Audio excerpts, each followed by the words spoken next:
Bonjour à tous, toute première partie de cette introduction à l'histoire de France. Donc avant d'attaquer vraiment, il faut qu'on voit tous ensemble déjà qu'est-ce que la France, ne serait-ce que au tout début bien sûr ce n'est que géographique. Donc c'est je vous apprends rien quand je vous dis que c'est un territoire à l'ouest de l'Europe. C'est un peu la fin du monde en quelque sorte pour beaucoup de peuples européens, c'est-à-dire qu'ils vont partir, si vous êtes un peuple d'Europe centrale comme il y en avait énormément, si vous faites une migration vers l'est, vous partirez sur des étendues qui n'en finiront jamais, vous finirez en Sibérie, et comme certains l'ont fait, hein. Et si vous partez vers l'ouest, à un moment vous allez être arrêté tout simplement par la mer. C'est pour ça que tant de peuples différents, entre autres, sont venus jusqu'en France et surtout n'ont pas été plus loin. Ils n'ont pas fait que la traversée parce que c'était un peu le bout du bout. Donc la France a de vraies frontières naturelles.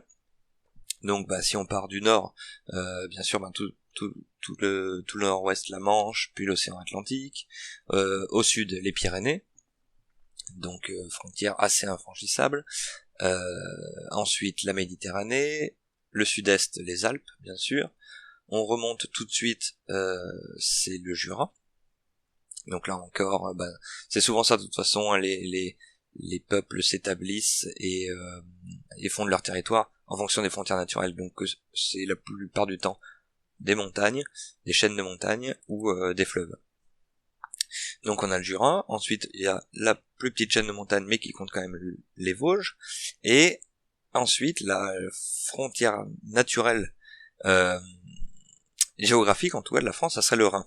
Donc je vous mets, pour ceux qui ont la vidéo, je vous mets la carte qui est moche mais c'est la seule que j'ai trouvée où on voit bien le Rhin. C'est-à-dire, vous voyez que c'est beaucoup plus grand que la France. Ça prend une bonne partie. Ça prend une petite partie de l'Allemagne, toute la Belgique, tous les Pays-Bas.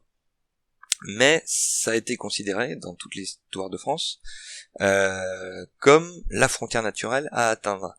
Et finalement, un sacré paquet des guerres, des conflits, de toutes les intrigues politiques ont été en rapport avec ce fameux Rhin à atteindre. Voilà. Ça a été les moments dans l'histoire où la France a vraiment atteint sa frontière naturelle au nord-est, du coup le Rhin, ont été très très rares. Il y a que finalement Charlemagne qui l'a même largement dépassé. Plus tard il y aura Napoléon, mais la plupart du temps voilà, ça va être une bataille pour au moins s'en rapprocher, en tout cas pour c'est vraiment le point faible finalement de la France, et c'est de là que sont venus la plupart des problèmes, la plupart des envahisseurs, mais aussi les Francs, par exemple. Donc on le verra plus tard. Mais voilà, donc ça a vraiment son importance. Donc ce territoire, ce qu'on en sait au début finalement, donc c'est qu'il y avait des peuples, mais alors difficile à savoir d'où ils viennent à la base. Là, ça, on est vraiment dans la préhistoire. Donc il y a les plus vieux squelettes retrouvés en Afrique, bien sûr, d'hommes. Après, il y a toute la civilisation de la vallée de l'Indus, donc vers l'Inde, donc très lointain d'ici, mais qui aurait migré pour venir en Europe, donc en créant une civilisation qu'on appelle indo-européenne. Mais ça c'est très très très ancien. Enfin c'est pas clair. Disons que les premiers éléments vraiment qu'on ait sur les peuples qui peuplent la France, les peuples qui peuplent, ça remonte à peu près à 1200 avant Jésus-Christ bien sûr. Les historiens ont appelé ça le peuple des champs d'urnes. Donc parce qu'ils ont retrouvé des grands champs d'urnes funéraires, tout simplement. Donc ces peuples ils vont évoluer à peu près comme les autres peuples les entourants, hein. Vers moins 700 il y a la découverte du fer, donc avancée majeure, en bien et en pas bien, mais bon, c'est le progrès, on va dire. En moins 600 il y a Marseille, par exemple, qui est fondée. Ça, c'est des petites dates prises comme ça, hein. Donc Marseille, c'est juste intéressant parce que je sais pas si vous le savez, mais on l'appelle la cité phocéenne, c'est assez connu. Et en fait, on dit ça parce que c'est des marchands qui venaient de Phocée, qui était une ville à l'ouest de la Turquie. Donc à cette époque, c'était vraiment richissime là-bas. C'était vraiment tout le Proche-Orient, ce qu'on appelle aussi l'Asie mineure. C'était vraiment là que les richesses se concentraient. Les plus grandes civilisations étaient là-bas. C'est aussi là-bas que sont nées les 3 plus grandes religions monothéistes. Donc des habitants, plus particulièrement des marchands de cette ville de Phocée, sont venus, ils ont trouvé le coin bien sympathique et ils se sont installés et Marseille était né. En moins 125, les Romains arrivent en Provence, donc l'empire, enfin c'est pas l'empire, pardon, la République romaine avait commencé déjà à bien faire son trou, qui a une grande puissance. Forcément la Gaule, c'était une extension tout à fait envisageable et intéressante, et en moins 125 ils commencent vraiment à s'installer, et là ils prennent tout le sud, tout le sud-est en tout cas de la France, toute la Provence. Donc nous, nos peuples à nous qui nous intéressent, c'est-à-dire les Gaulois, nos peuples gaulois, j'aurais peut-être dû le dire depuis le début, mais finalement le Gaulois n'existe pas en quelque sorte. C'est vraiment un agrégat d'énormément de peuples. Donc pareil, donc ceux qui ont la vidéo, je vous mets une petite carte. On en compte on en compte entre 30 et 50, on va dire. Donc les plus connus, les Arvernes, très connus parce que Vercingétorix était roi des Arvernes. On va en reparler très bientôt. Il y a les Séquanes, les Éduins, dont on va reparler aussi, les Bituriges, les Allobroges, les Parisis, vers Paris. Voilà, il y en a beaucoup. Tous ces peuples-là, c'est guerre, paix, négociation, commerce, voilà, pendant au moins 200, 300 ans. Alors, tout ça, guerre, paix, commerce, entre eux, déjà, mais aussi avec Rome. Certains, par moments, vont être leurs alliés, certains vont faire la guerre. On a par exemple un chef, Brennus, qui était... je veux pas vous dire n'importe quoi, donc peut-être Arverne, mais je suis pas sûr, qui a carrément été jusqu'à Rome, et qui a mis à sac Rome, donc ça devait être en moins 300, quelque chose comme ça, moins 200, moins 300. Donc la rivalité gallo-romaine, date pas de la guerre des Gaules dont on va parler aujourd'hui. Voilà, mais c'est très compliqué parce que voilà, Rome, diplomatiquement, ils essayent de faire au mieux, donc ils vont avantager un certain peuple au détriment d'un autre, et ainsi de suite, et du coup, ça va beaucoup bouger au cours de l'histoire. Le gros, du coup, ça aura pu durer longtemps, ça. Le gros changement, ça va être l'ambition finalement d'un homme, ça va être Jules César. Donc, donc on va se placer en moins 58. Donc ça va être vraiment l'année du début de ce qu'on appelle la guerre des Gaules. C'est-à-dire que César, donc homme politique très très influent à Rome, donc qui est toujours une république, César, il était à l'époque, alors je crois qu'il avait déjà un petit peu roulé sa bosse, et à cet instant précis, en moins 58, il est gouverneur de la Cisalpine et de la Transalpine, je crois, donc ça doit correspondre au sud de la France, voilà. Il gouverne à peu près le sud-est de la France, mais il a de plus grandes ambitions, et puis voilà, tous ces peuples gaulois qui sont considérés par certains Romains comme des barbares, on s'en accommode à Rome, mais c'est vrai que si on pouvait, tant qu'à faire, leur mettre dessus, et au lieu d'avoir de simples impôts, avoir directement toute leur richesse, ça serait aussi bien, et ça éviterait des raids de Gaulois comme il y en arrive de temps en temps. Le problème, c'est que si César veut attaquer directement la Gaule, il va faire face à une Gaule unie, théoriquement, enfin en tout cas en grande partie, parce que ils vont se sentir forcément attaqués, puisqu'ils le sont, mais je veux dire, il va être à la recherche, Jules César, d'un casus belli, Donc un casus belli, c'est un prétexte à la guerre. Je sais pas exactement ce que ça veut dire en latin, mais c'est vraiment un prétexte à la guerre. Et raison de guerre, me dit-on. Donc ça va dans toute l'histoire, voilà, les conquérants vont chercher des casus belli. Comme et puis ça continue maintenant, hein, je veux dire, quand les Américains attaquent l'Irak avec la petite fiole de soi-disant armes nucléaires, voilà, c'est typiquement le casus belli. Ou alors les attentats du World Trade Center qui servent de casus belli parce qu'il y a des casus belli tout à fait légitimes, hein, qui servent de casus belli à l'attaque de l'Afghanistan. Voilà, l'histoire, ça aura été que ça, casus belli, provoqué ou non, voilà, et pour justifier une entrée en guerre. Donc César, il attend un peu comme ça, il cherche son casus belli, et il va lui être livré par les Éduins. Donc c'est un peuple, donc ça s'écrit E-D-U-E-N-S, du coup les Éduins. Donc eux, ils sont installés en plein centre de la France, hein. Donc je vous remets la carte des peuples gaulois si vous voulez voir, voilà. En fait vous avez l'Auvergne avec les Arvernes, et juste au nord-est d'eux, vous avez les Éduins.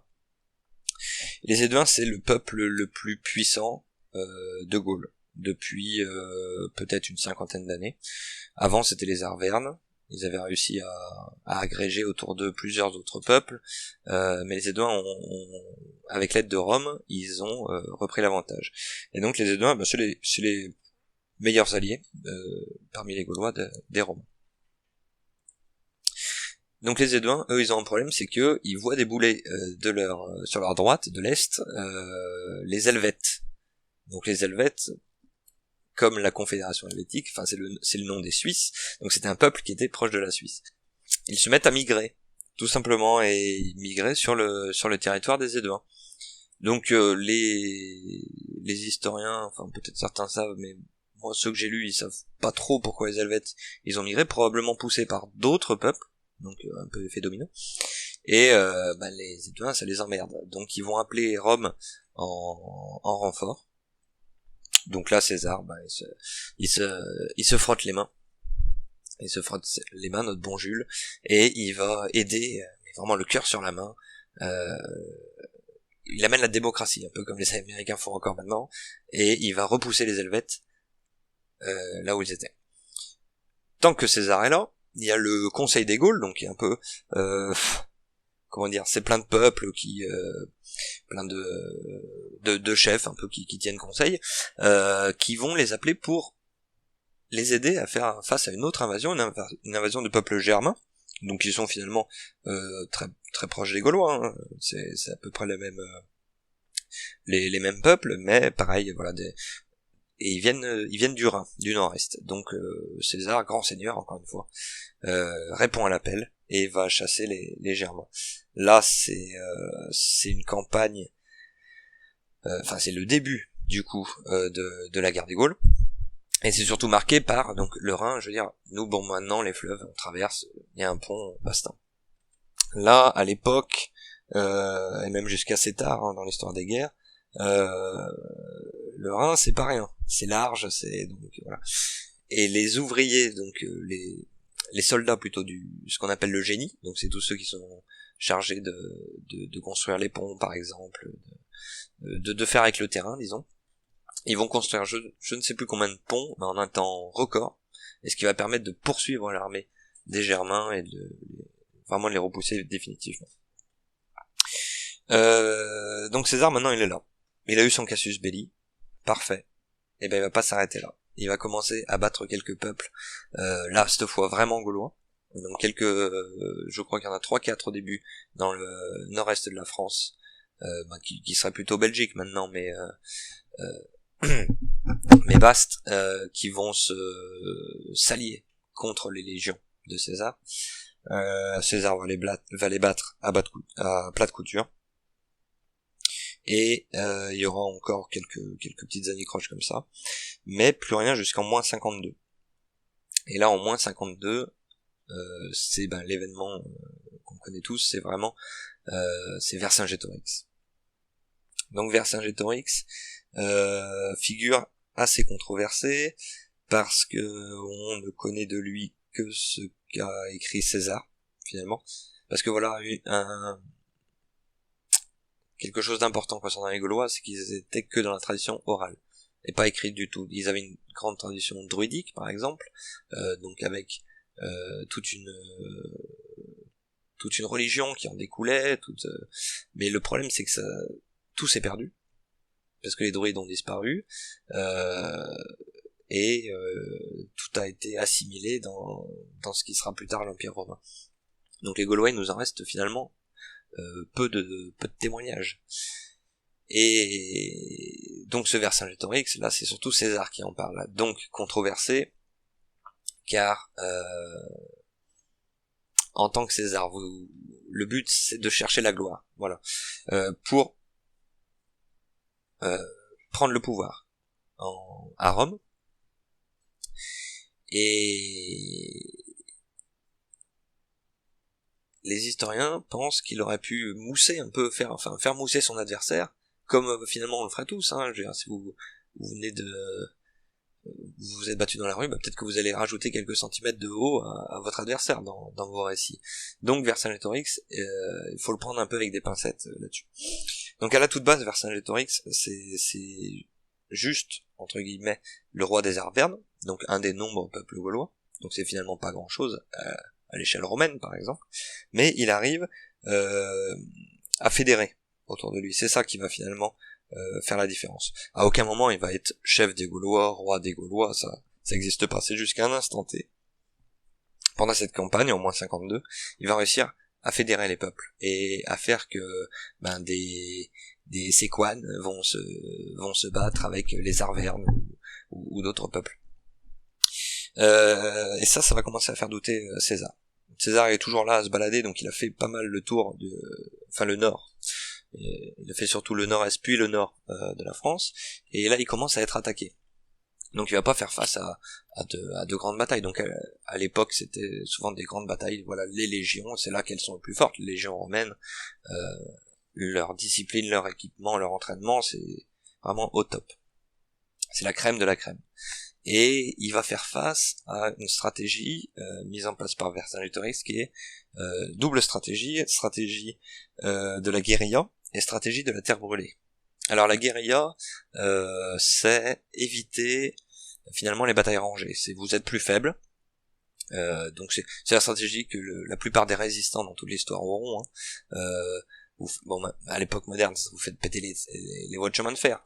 Mais à l'autre époque, c'est vous tournez des petites embuscades juste sur l'arrière-garde de l'armée, par exemple, ou des trucs comme ça, mais jamais affrontement frontal, parce que sinon vous êtes mort.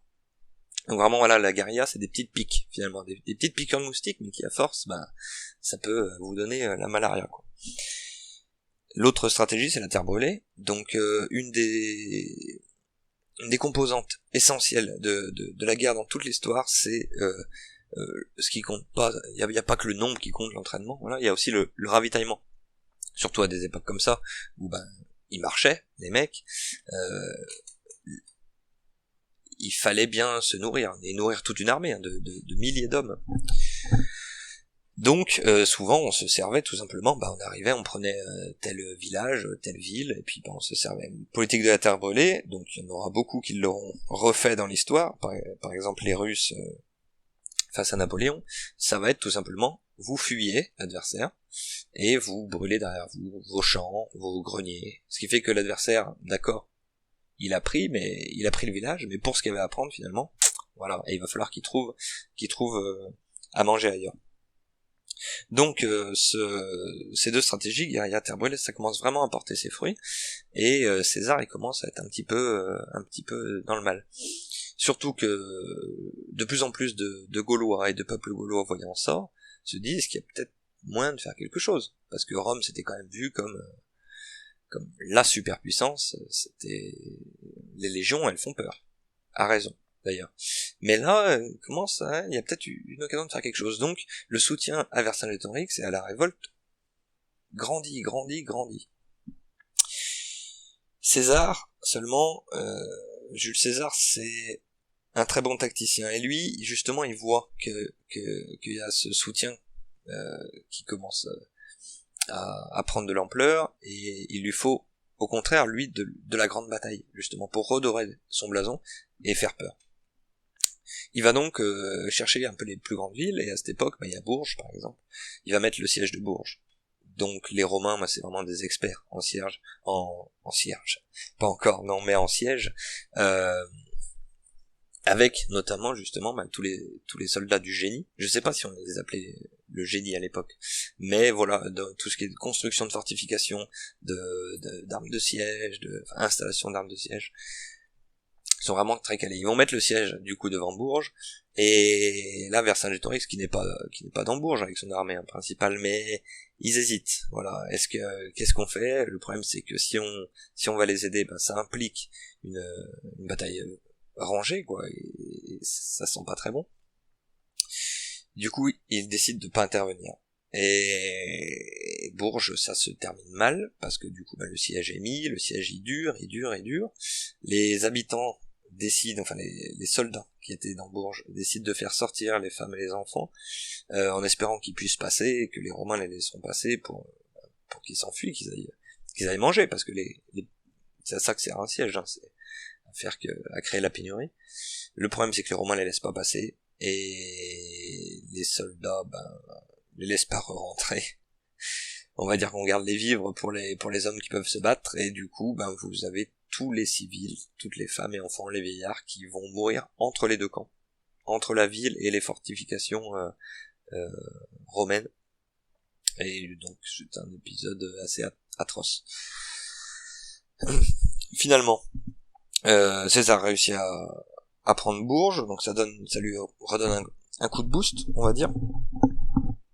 L'étape suivante, c'est Gergovie. Donc là, de nouveau un siège, enfin sur un plateau. Donc c'est juste à côté de Clermont-Ferrand. Et cette fois, grande victoire gauloise. Je vais pas rentrer dans les détails de comment exactement ça s'est passé, parce qu'il faudrait parler de l'attaque de la cavalerie. Voilà, ça c'est typiquement le genre de truc où vous pouvez plus vous renseigner par vous-même, et c'est très intéressant. Donc la défaite de Jules César va vraiment semer le doute dans sa tête, et aussi il aura essuyé beaucoup de pertes, parce que c'était très violent comme bataille à l'époque. Il y a eu des époques où les batailles étaient très meurtrières. Après, peut-être 200 ans plus tard, avec une innovation technique, ça sera plus au contraire sur de la fuite, ça va être beaucoup moins meurtrier, et ainsi de suite. Avec le summum, qui est quand même le XXe siècle, avec la Première et la Deuxième Guerre mondiale, qui sont vraiment en taux de mort, je pense, inégalés. Donc César, il décide de fuir. Tout simplement, il fuit la Gaule. Le problème qui se pose aux Gaulois révoltés, c'est qu'ils se disent, Rome, et plus particulièrement Jules César, va pas se laisser faire comme ça. Ils repartent pour mieux revenir avec peut-être 5 fois plus de légions, 10 fois plus de légions. On peut pas laisser faire ça. Ils vont donc tenter de les accrocher et de les faire disparaître, tout simplement. Tenter d'annihiler l'armée de Jules César. Ils les accrochent, du coup, près d'Alésia. Alors Alésia, c'est assez marrant parce que les historiens savent pas exactement où c'est. Ils hésitent entre deux, et ça fait vraiment bataille idéologique, combat d'infirmes. Il y en a qui veulent que ce soit à tel endroit, d'autres. Après, les endroits nommés essayent d'en tirer parti pour le tourisme et tout, mais voilà, ils ont pas retrouvé assez de documents, bien sûr que non, mais de vestiges archéologiques pour être sûr de la localisation. Quoi qu'il en soit, il les accroche, et ça se passe mal. Vercingétorix et son armée sont obligés de se replier dans Alésia même. Donc là, c'est un siège qui commence. Au tout début du siège, Vercingétorix, il envoie toute sa cavalerie pour essaimer dans toute la Gaule et aller chercher le plus de renforts possible. Donc je vous ai dit, cette campagne qui avait commencé à user les Romains, elle a fait naître un esprit de corps un peu chez les Gaulois, et il y en a beaucoup donc voilà, oui, même les Éduins par exemple, qui étaient les meilleurs alliés de Rome, à la suite du siège de Bourges, ils ont fini par rejoindre Vercingétorix. Donc il va envoyer tous ses cavaliers pour chercher des renforts. Le siège va durer, et les renforts arrivent enfin. Donc finalement la situation est la suivante, vous avez Vercingétorix avec son armée dans Alésia, les Romains entre les deux. Donc les Romains, au début ils ont fait forcément des fortifications, ça on a dû tous l'apprendre en primaire, avec des fossés, des pieux, tout ce qu'il faut de pièges pour que les soldats dans Alésia ne puissent pas sortir. Mais Jules César a aussi été au courant, parce que ça aussi, vous verrez dans toute l'histoire, le renseignement c'est primordial, d'une armée de secours, tout simplement, gauloise qui va arriver. Ce qui fait qu'il a fait exactement cette même ligne de fortification, mais sur l'extérieur de son dispositif aussi, pour contrer cette armée de secours qui viendra les prendre à revers. Donc vous avez Alésia, ensuite première ligne de fortification, les Romains au milieu, deuxième ligne de fortification, et l'armée de secours immense qui arrive derrière. Donc il va y avoir bataille. Les soldats de Vercingétorix sortent pour mener la charge.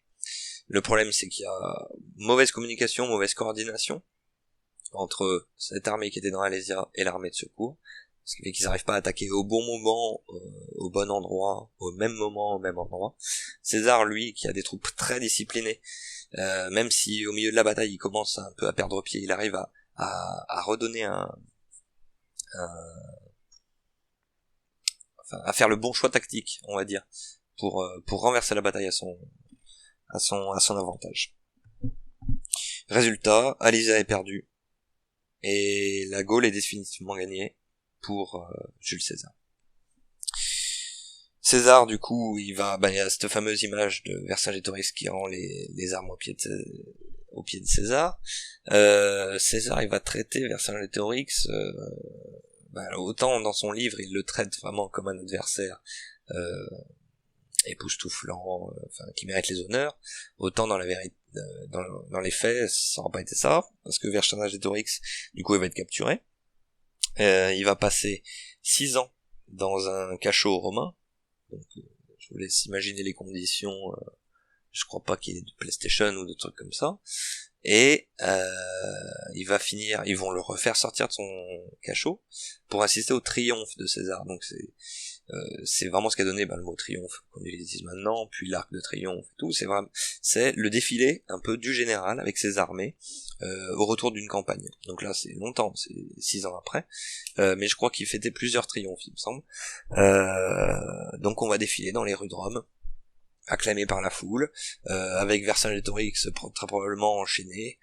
Voilà, on a vaincu le barbare. Et on l'exhibe. Juste après le triomphe, histoire de finir en beauté, Vercingétorix est étranglé dans sa cellule. Voilà, donc une mort bien pitoyable et qui respecte pas la convention de Genève.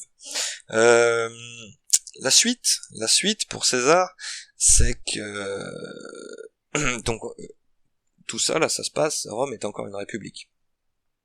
Et c'est César finalement qui va insuffler le premier souffle à l'empire. Il va jamais être empereur, mais c'est lui qui va lancer le truc. Donc il va le lancer en moins 49, donc 3 ans après Alésia. Donc là je m'éloigne un petit peu de l'histoire de France, mais c'est intéressant comme anecdote et je finirai là-dessus. La République, depuis une dizaine d'années, la République romaine commence à être à l'agonie, pas du tout niveau territoire, niveau armée, elle se porte très bien, mais les embrouilles au Sénat, c'est une catastrophe, c'est ingérable. Il y a plusieurs noms qui sortent, et surtout les deux adversaires, c'est Jules César et Pompée. Et Pompée, il arrive à prendre le dessus sur le Sénat, et il va déclarer César un petit peu persona non grata, quoi. Enfin, tu dois laisser, en gros, le Sénat fait savoir à César qu'il doit laisser son armée, et après c'est peut-être la déchéance, on sait pas trop.